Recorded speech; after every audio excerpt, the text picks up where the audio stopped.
Жалал Абад облусунун Нокен районуна караштуу Сүттү Булак жайлоосунда жоголгон адамды издөө 9 январда уланды. Издөө иштерине өзгөчө кырдаалдар министрлигинин 36 куткаруучусу, 15 милиция кызматкери жана Ташкөмүр шаардык мэриясынан 5 адам жана туугандары кошулуп, жалпы 62 адам тартылды. Мындан тышкары 4 дрон дагы издеп жатат, спутник байланышы колдонулуп жатат деп айтылат маалыматта. Өзгөчө кырдаалдар министрлигинин маалыматына караганда, Ташкөмүр шаарынын 47 жаштагы тургуну 15 декабрда Сүттү Булак жайлоосуна мал айдап кеткен бойдон дайынсыз болууда. Аны издөө иштери 17 декабрдан бери уланып жатат.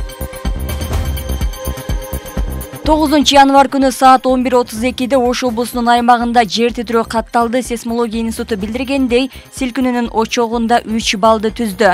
Жер титирөөнүн очогу Ош шаарында 32 чакырым, Чапай Фрунзе айылдарында 3, ал эми Ноокат айылынан 5 чакырым жерде болгон. Аталган айылдарда силкинүүнүн күчү 3 баллга чейин сезилген. Россиянын Кыргыз өнүктүрүү фонду заманбап транспорттук логистикалык борбордун курулушуна $3,5 миллион бөлөт. Бул тууралуу фонддон билдиришти. Маалыматка ылайык аталган борбор 17 гектарды ээлеп, Эркештам-Ош Өзбекстан жолунда жайгашкан. Наркы $12 миллион түзгөн объект Борбор Азияда негизги транспорттук хаб болуп калмакчы. Бул жерде Кытайдан келген жүктөр жөндөлүп, башка өлкөлөргө, анын ичинде Россияга дагы жөнөтүлөт.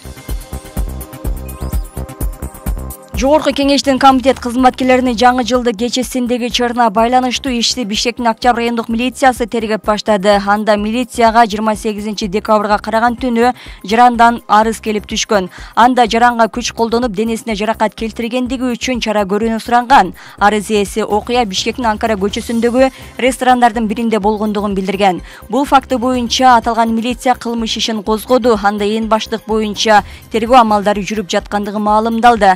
Анын жыйынтыгына жараша баа берилет. Айрым маалымат каражаттары 27 декабрда жогорку кеңештеги бир комитеттин кызматкерлери Анкара көчөсүндөгү ресторандарда жаңжалдашып, натыйжада бир кызматкерди бөлүм башчысы сабап койгондугу тууралуу жазып чыгышкан. Анда жабыркаган кишинин жакындары сабалды делген жарандын баш жана бет сөөктөрү сынгандын, денесинин көп жеринен жаракат алгандыгын билдиришкен. Жогорку кеңештин маалымат кызматы окуя боюнча азырынча комментарий бере элек.